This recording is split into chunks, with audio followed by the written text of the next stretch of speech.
So today I released my medical records, as has, I believe, every candidate for President of the United States except Donald Trump in this election cycle.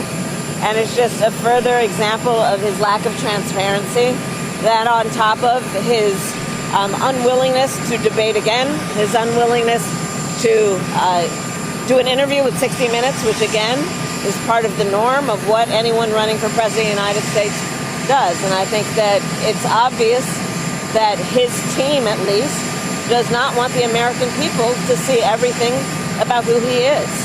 And you put that on top of even the most recent reports of General Milley, one of the people who worked the closest with Donald Trump, referring to him as being unstable.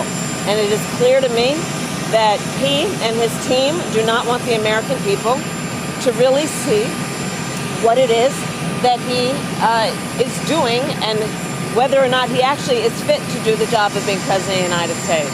I will not give you a medical analysis of his fitness, but on every other level, when it comes to what we should expect in a President of the United States around having the ability to actually exercise good judgment, both as Commander-in-Chief and as the leader of this great country, we know that he does not have the ability to do the job. He is unfit for office.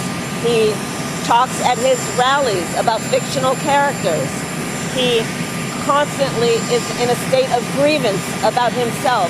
He has no plans for the American people.